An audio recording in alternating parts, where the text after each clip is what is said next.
Make sense? All right. This also, when you're looking at and you start to report the actual compensation, this is all-inclusive compensation, folks. Meaning it includes all salary, their wages, their overtime, any training time that you pay them, standby time, stipends, bonuses, PTO, time off, however you name it, retirement, any of those type of things. It's all inclusive of their benefit. So it's an aggregate number. Life insurance, anything. We're just listing some things here, but each area may have different benefits or whatever that are associated with your employees. You include everything. Yes? So I know for us, next year, when our reporting year, we're going to have 5 retirements coming up. So do I report those 5 people till they leave and then start the new people and report them for the remainder of the year? Mm-hmm. Wherever they were at the time of your reporting period. So if you are paying them and it's impacting your cost, they go in here. All right, remember this. We are teasing out cost of your system. And if it's related to the ambulance component, you allocate their cost in here. All right? Now, you look at this in the original rule. A lot of you didn't raise your hand that you looked at the proposed rule, which is okay, which is good, because at first they wanted you to do it on a weekly basis, what it looked like on a weekly. We advocated hard in that proposed rule that was the dumbest idea ever, because things changed consistently throughout, and we should look at it on an annual basis. We won that, so this is an annual work week when you're looking at it, or work hours. So it's easy to tease out from an annual basis on that individual as they started at the first of that reporting period year for you, okay, whether it was fiscal year or calendar year. All right, so that's where that comes out.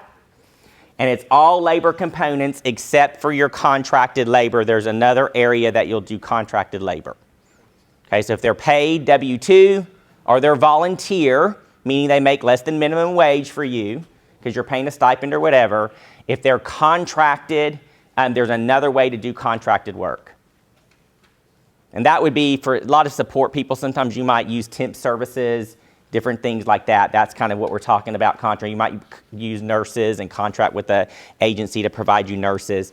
That wouldn't go in your paid or volunteer. That would go into contracted labor. Things like that. Those are some examples that I'm giving to you. That's kind of common in our industry.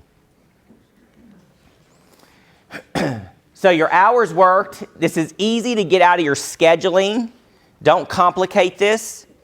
It's basically how you're paying them in your scheduling and payroll platforms. We typically don't ask and answer questions. Some people have implicated themselves that they may be doing things that are illegally. So we usually do not ask questions around this. If you've got questions regarding that, we don't want to put people on the spot. It's happened at several of us, so we've really stopped doing that. Just because there are some things that people are implicated and they may just be unaware that they are violating some federal labor laws. So we kind of have stopped with those. Just know in your platforms and payroll platforms to look at this. If you have any questions about that, we'll take your questions offline so as not to embarrass anyone that they ask a question and people are like, holy crap, what are they doing? Okay, but technically you should be paying an hourly wage, you should be paying a minimum wage, and if you're not, maybe you've got them categorized incorrectly unless you have a local law that allows you to pay something appropriate, which in a lot of governments, you might still be paying compensation time a little differently, like accrued, or they call it, we can't do it in the private world, but comp time. So there's still some comp time happening out there in the governmental spaces that they're allowed to do by local ordinance as well. On some local avenues, it's very common in Texas still. If you're in a government piece of it, that's still allowable to do a comp time. Well, how do you associate the comp time equivalent? There is ways to do that, and we'll walk you through that process as well. But we typically don't take the questions because some private providers and other people were implicating themselves, and so we just stopped doing that. And so if you've got questions behind that, we do have a labor attorney that works as well for the Ambulance Association that we typically kind of refer you to help you get compliant. But that is total hours, not total total hours on just EMS calls, right? No, total hours is only relevant to EMS. Remember, everything that you do. So if you've got total hours that are relative, it goes back to this slide that I was talking about right here. You don't include anything that's not related to ground ambulance. Okay? So your total hours you will have to allocate. So if you've got 20 hours in a 24-hour shift, they run an EMS run, and everything else is. fire, do you do fire and EMS? Yeah. So you're going to have to. So that's why you look at it on an annual basis. So you would look at it on an annual basis and define and say, you know what, we pay 80 hours of work to them, and 980 hours were associated with EMS. And so that's how you'll have to allocate it on your annual basis. Good question that she asked on that. Yes? In the total hours that we report, training or continuing education hours that's included in That is correct. If it was related to EMS and you paid on a W-2 and it was related to EMS services, absolutely. Remember, any hours that you pay that was related to ground EMS, you include. For those that have those dual roles, this is where your allocation is very important. So you don't over-report or under-report. Make sense? For compensation, so I have to, like, once I figure out their hours and figure out how much of their pay is just for EMS services? That is correct. Okay. So once you get it done, I mean, you kind of need to set your process up now to where you start looking at it and saying, you know what, I can look at the ambulance responses they were on. Responses, not transports, but responses. And if 70% of their work was doing ambulance responses, then, you could, as long as you can justify your allocation rule. Remember, CMS is letting you determine how you allocate. You just need to do it consistently. Because the MAC will come back, which is WPS, and they may want to validate and say, we know you're a fire and EMS system, and you're saying 90% of all your calls are associated with EMS. We want you to justify that. Okay, so WPS can come back and ask you that if something looks off and you're an outlier from all the other reporting entities. Does that make sense? And what they may do is to say, something looks wrong with your stuff, so we are just carving you out of the data collection system altogether. So your numbers aren't either under-reporting or over-reporting, so it's not either inflating or skewing the numbers on the other side, if that makes sense. If they carve you off, you still get penalized 10%? No, you don't get penalized because reporting, it's all about reporting. But we want to make sure, that's a good question, and I know what you're saying. But remember, that is a very important question that we need to make sure doesn't happen. So, because if too many people are doing that, then what will happen is if they carve out the right people that you could underreport, and then they come back and say, you know what, we're seeing that the average cost of running an ALS transport is $100 a call, but we're paying you $500. We're going to start decreasing your funding over 3 or 4 years by 10, 15% every year. It's what they did to the home health agencies. So it's very important. We've heard people going around saying just take the 10% penalty so you don't have to worry about that. Well, you can do that, but would you like Louisiana people determining what you're going to get paid in Michigan? No. And that's what will happen, folks. And so we got to make sure that some of this rhetoric we tamp down so it doesn't happen. We're going to break here in about 5 minutes, so let me kind of finish up through here. Here is the compensation in hours, folks, that you're kind of walking through. So it's going to take every one of those categories, and it's going to now ask you to start putting your dollars associated with ground only and the hours. So once you establish your methodology, then you should be able to get to your allocation pretty quickly. It's going to be on the front end if you've not been doing this and you don't know how to allocate it out. Once you establish your allocation method, it should be pretty easy, straightforward from there because you're doing this on an annual basis and not a weekly basis as they had previously proposed. This was a win for us. And then total hours only for those paid if you're in the response for the fire and police duties as well. Okay, so they are going to want to know to your response here, your total, and then how you allocated it out. And this is how they're going to checks and balance you. Does that make sense? And your administrative facilities here for shared services, folks, I already kind of went through that, but if you're sharing services, especially on the government, the maintenance, maybe doing the police, all government vehicles, and they're also servicing ambulance as well. It's very common with fuel. When it's government, you're fueling up at the same stations everybody else is fueling up at. You need to make sure those costs are being allocated to you and not just going into a general budget that's not being allocated to you. So all of those services that you may not see on your P&L that you factor in, you need to go back and figure all that out. It's just very, very common in governmental entities. Fuel and all that's being shared by a ton of people.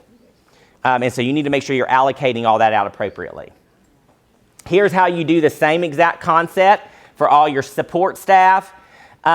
Now, here is where they're using the 20 hours if you've got dual staff doing stuff. This goes to the question on what if I've got an EMT or a paramedic, how do I qualify them? If they are doing more than 20 hours, at least of the following, then you'll need to understand where do I categorize them, as support or as frontline team. Okay, so that's kind of your threshold per week. So basically it's about 50%. If more than 50% of their work week is attributed to support, then you'd put them in the support category. All right? Pretty general, easy. Volunteer labor. Anybody do volunteer here that meets that definition that we're kind of talking about? So there are a few people that have that volunteer here as well. Here is where you're going to start factoring that piece in if you're not paying them at least minimum wage. If you're paying them minimum wage, you do not fill this out. It's only for those that you're not paying minimum wage. Then you're going to come here and talk about the total hours. Total hours that they do. And if you're in a fire piece as well where they're playing dual volunteer, fire and EMS, then you will allocate those hours accordingly to the EMS only function. So if they volunteer 1,000 hours a year and 300 of them are for EMS, then you would put 1,000 and then 300 for EMS. And that's only for those you're not paying at least minimum wage. Right? And then you're going to start coming in, and so those that are not minimum wage, you're trying to figure out, okay, well, how do I allocate the money that I paid for them? Here's where you do it. All right, so then they're going to ask you the total that you paid them, how many hours, and then how much was associated with your fire, what have you, and it should match your other piece. That makes sense? So best threshold to use is minimum wage or more. You fill out the other like they're paid staff. If it's less than minimum wage, here's where you're going to record that information to volunteers. Okay, and this is where it's going to start to tease that out to make sure we're not underreporting, because that can happen a lot in the volunteer piece of it, to make sure we're comparing apples to apples. And that's why it's really important we're spending time on that.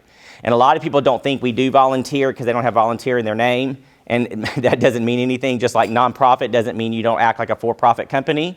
It just sounds real sexy and nice. This is something we don't need to worry about. It's like we need to make sure we're reporting correctly. So just because you don't have volunteer in your name does not mean you don't have a volunteer-like model. Okay, so minimum wage is kind of that threshold to use. And here's it's going to ask you for some more information as well on your stipends. If you're paying them honorariums, sometimes you've got volunteers. They may not be making minimum wage as well, but you're also paying them. Maybe you paid for their way to get their paramedic license. Different things like that. You're going to put that information in here as well. Okay? You might have nurses, doctors, other individuals that are doing volunteer work as well. You need to record all that.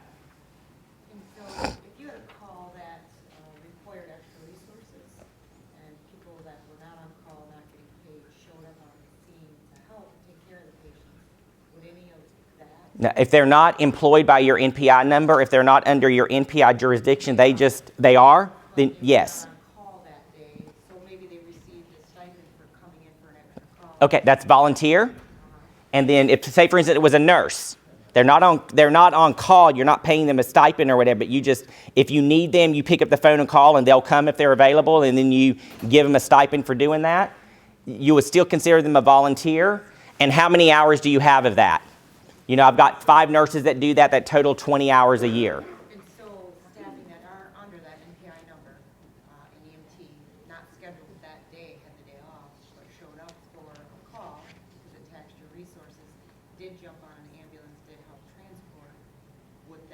then go under that. So how did you, how is that EMT normally qualified? Are they getting a W-2? Or showing up, when they weren't on call to help out. Okay. In their aggregate for the annual, did they make at least minimum wage? Okay, so they were not going to be volunteer. They'd be under your minimum wage. They'd be under your paid team when you look at them annually. So if they work 20, 80 plus another 100 hours to that piece, then you would report them as working 2180 and then their dollar figure. Remember, you only report here if on the annual basis they make less than minimum wage. If they make more than minimum wage, even in instances like that, they're off. They're not on their 24, 48, whatever shift you have them on. They come in and help you out on a Sunday for 2 hours. They're still paid staff. But there's a place later to add Yeah. up all of your honorarium and stipends and all that. That doesn't include what you paid into the stipend in the other category. They would be all under that all-inclusive cost. That makes sense? So remember, this volunteer is only for that, only for those where it's less than minimum wage on an annual basis. That's the easiest way that we can explain it. Because there's so many different nuances like that. So if you look at it on an annual basis and they make more than minimum wage, you're reporting them in the very first, like paid salary, paid wages. Okay, guys, we are done with volunteer. We're going to go to facility costs, and we're going to break for lunch. And